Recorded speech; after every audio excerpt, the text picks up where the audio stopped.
వాళ్ళ అమ్మకి ఎలాగోలా నచ్చచెప్పి, ఆ వర్షం కురుస్తున్న నిసిలో ఒక చేతిలో గొడుగు, మరో చేతిలో లాంతర్ పట్టుకుని బయల్దేరాడు సీను. ఆ అద్దాల మేడ సమీపిస్తుండగా గాలితో కూడిన వాన మొదలయ్యింది. ఆ గాలివాన బీభత్సానికి చేతిలో ఉన్న లాంతర్ పగిలిపోయింది. గొడుగు ఎగిరిపోయింది.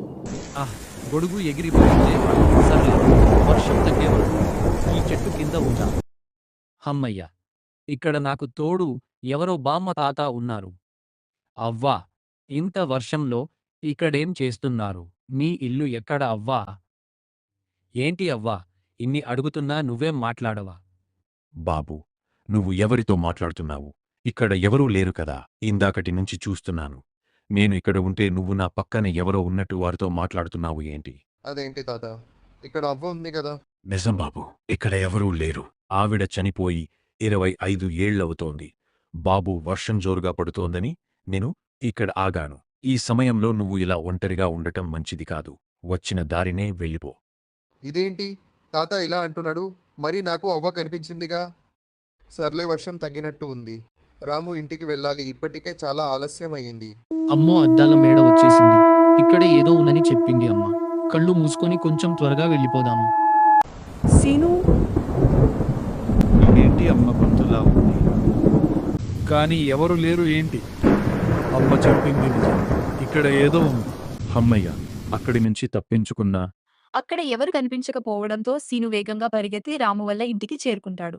ఇదేంటి, రాము వాళ్ళ ఇంటికి తాళం వేసి ఉంది. ఎవరు బాబు నువ్వు? ఇంత వర్షంలో ఇక్కడ ఏం చేస్తున్నావు? నేను రాము వాళ్ళ ఫ్రెండ్ని అండి. నా పేరు సీను. రాము వాళ్ళు ఎక్కడికి వెళ్లారు? రాము సాయంత్రం ఊరు వెళ్ళాడు బాబు. వాళ్ళ అమ్మమ్మకి ఆరోగ్యం బాలేదు అంట. అవునా, సరే అండి. ఇదేంటి, రాము బ్యాగ్ ఇక్కడే ఉంది. హమ్మయ్య! రాము లేడని చెప్పగానే కంగారు పడ్డా. పోనీలే, బ్యాగ్ ఇక్కడే ఉందిగా, బుక్ తీసుకుని వెళదాం. ఇంక వచ్చిన దారినే ఇంటికి వెళ్ళిపోదాం. వర్షం కూడా తగ్గినిగా. ఇదేంటి, మళ్ళీ వర్షం పెద్దది అయ్యింది. అమ్మో, ఈ అద్దాల మేడ వచ్చింది. అటువైపు చూడకుండా వెళ్ళిపోదాం. అరెరే, నా పుస్తకం ఎగిరిపోతుంది. ఇప్పుడు ఏం చేద్దాం? నేను ఇంత కష్టపడి ఇక్కడి వరకు వచ్చాను. ఇప్పుడు తీసుకోకుండా వెళ్తే నా కష్టం వృధా అయిపోదే. ఏదైతే అది అయ్యింది. నేను వెళ్ళి నా పుస్తకం తెచ్చుకుంటా.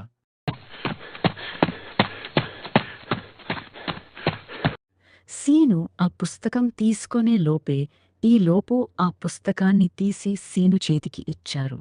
ఆ చెయ్యి ఎవరిదా అని తల పైకెత్తి చూశాడు. అది మరి ఎవరిదో కాదు, సీను వాళ్ళ అమ్మది.